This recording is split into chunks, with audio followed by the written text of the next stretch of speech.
all presidential aspirants have talked the talk about what they hope to achieve if they eventually get to rule Nigeria. Some have said they want to build on the legacy of President Muhammadu Buhari, while others have drawn out new plans they hope to implement. But before they get the chance to actualize their dreams, they have to scale through the presidential primary. So joining us now on the show to discuss the All Progressive Congress National Convention and chances at the presidential primary is Governor David Umahi. What would you have done as Commander-in-Chief with what happened in Owo yesterday? What I would have done as Commander-in-Chief over what happened yesterday, let me first say my condolences to the families of those that lost their lives, to my friend and my in-law, the governor of Ondo State, and to the Catholic community and the entire religious body in Nigeria and beyond. What I would have done is to first, reach out to the families and then do, empirical evaluation of what happened. I should get a, security briefing from the, secret police, from the other intelligence agencies, and then I should be able to evaluate and then take decision. Well, Governor, something happened a few days ago where you were quoted as having declared support for Senate President Ahmad Lawan, who is one of the persons, one of the aspirants on the platform of the APC. Where did that mix-up come from? Apparently, you were just exchanging visits as Oji, your communication person, later reported to the public. Please, can you just clarify, what exactly happened and what you think your chances are as the APC goes to its convention today, tomorrow? Abati, thank you very much. I thought that Arise would have arisen this morning by offering me an unreserved apology over that fake news, because I believe strongly that Arise, has reputation, even beyond Africa, but an international, reputation. And so I saw that as a paid job and calculated attempt for the second time to demarcate me. But I'm a project of God, and nobody can demarcate me. And what transpired was about 3 weeks back, I visited the Senate President, who is also co-aspirant. And I have also visited many other aspirants, especially within the Southeast, in a way of building courage, encouragement, and then consensus. And so it's for me, it's very healthy. And for the first time that aspirants are not demarketing themselves, but they are cooperating and then pledging, cooperation to, one another in the event of, because only one person will emerge. And so this few days, the Senate President, a gentleman, returned the visit with some senators. And he said to me, should you be the one coming, the divine consensus person, I will be your #1 supporter. And in turn, speaking, and don't forget that this is #3 man, and he humbled himself to make this kind of statement to a governor. And so I had to return, the same kind of words. And I say, if you are the one or any other person outside two of us, we support Mr. President and then the party so that we can, together go into 2023 as a united family. And that's all that transpired. He didn't come to ask me to step down. I didn't come to ask him to step down because stepping down on what ground? We all have our strong points, and such discussion never came up. And so I was very, very embarrassed for Arise to have carried, their reason and their rules and carried that fake news. So they have to redeem themselves. Well, if, as you allege, we were one of the channels that reported that mix-up, we apologize. No malice intended. Okay? And it's good that you have offered this clarification again on our platform, so no malice. We apologize. Okay. Thank you for that, Mr. Governor. But are you frightened by my credentials? Because I know that you've been seeing a lot of works I did. I don't know if you are frightened by my credentials. Anyway, I think we're good. Well, thank you. Yes, sir. Mr. Governor, what is your reaction? Coming to Please go ahead, sir. Yeah, coming to the question Abati asked, Abba, let me also commend you very highly. I've read your book and so encouraged. And anybody who wants to go to Aso Rock should read that book. It's a pathway to Aso Rock so that you get yourself well prepared and to also be acquainted with what you are going to face.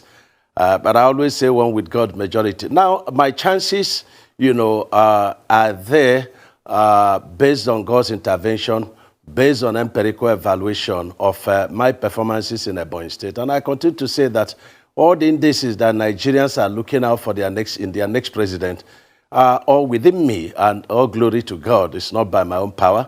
And I said in the morning to China, look, APC should have looked into the mood of the nation and then the criteria of the next president, improving on what the legacies Mr. President, have put in place, and to set, agenda for who will be the next president. What kind of president are we looking for?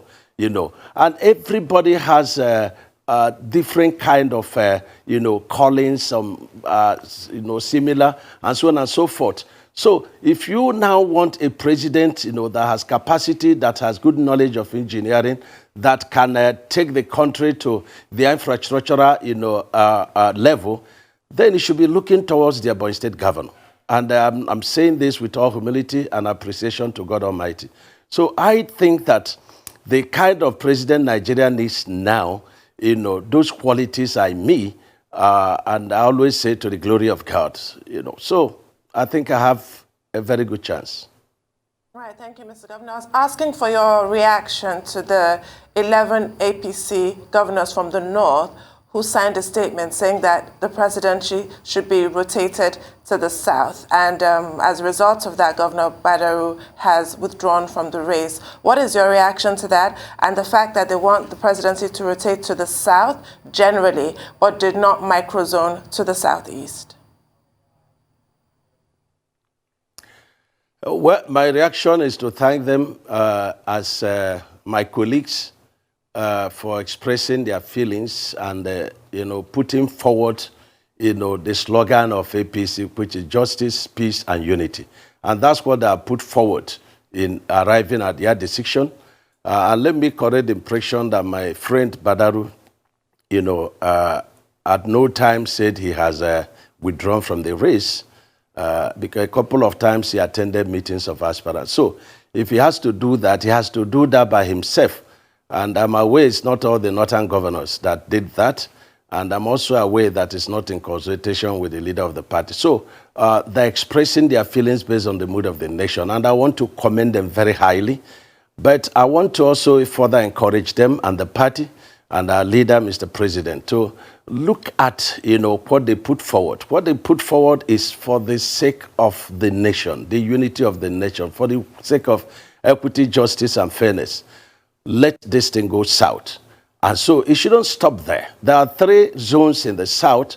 Which of the zones, has not gotten this ticket? And that is the PDP. Sorry, the Southeast. And let me say something very important. That when we want to analyze this, we say which zone has made greater investment in, in APC. That should not be the yardstick. We are not looking for the president of APC. We are looking for the president of Nigeria. We are looking for the person that has the credentials, the gaps that Nigerians are yearning for. And this is very important. And you can find such qualities in all the aspirants of Southeast in APC. So this is very important. I think that, justice that is denied is justice that is delayed. Because at all times, justice must be done. It could be denied, but, it is just delayed. Okay. So, You said you want to run for president, or you are running for president based on your record in Ebonyi State. Let's interrogate that record. You said you've done a lot of work as regards roads, agriculture, and the likes. But these are what some people say against you. They said you reduced workers' salary. Why did you reduce workers' salary? Is that good enough as you run for president? Secondly, they talked about the fact that you've turned the state into a family business. You've pushed your brothers into influential position in the states. Most buildings named after people close to you. They also talk about illegal fees. They said despite insisting that education in primary school and secondary school are free, the government has not stopped schools from collecting illegal fees. They also talked about wastage of funds. They talked about the 250 million naira to renovate the governor's lodge, and they're laying foundation for a new government house. There are questions raised about all of this. So despite all you have done, but they gave you, pass mark as regards, the other projects you've done, but all these other areas, how can you assure us that we will not see a repeat of all of this? Take, for instance, allegations about turning the governorship or the government of the state into your family thing. Allegations about wastage of funds and resource. What will you say about all of that? Rufai, I can say you are not current, and I thought that journalism ought to be investigative and not speculative or joining the social media gossip. So your questions for me is like joining the... Governor. Can you listen to me? I think you asked me questions. Those are questions and, based you on want what me to people are respond. saying about you, Governor. It's not social media gossip. These are facts on ground. Rufai, can you listen to me? I say you are not current. I repeat, you are not current. Because when you say reducing workers' salaries, I want to ask you, is Ebonyi State not paying minimum wage? And if Ebonyi State is paying minimum wage, when I came on board, was minimum wage paid? Are we paying more than when I came on board, or am I paying more than when I came on board? And so that's why I said it's gossip, and it's social media jargon. Number two, when they say to you that I turned the Ebonyi State business into family, can you name one person that is my brother or my sister that is in the government of Ebonyi State holding any particular position? Can you name any of my brothers or sisters doing any particular project in Ebonyi State? And that's why I say that journalism has to be investigative and not make gossips. This is what people say about you.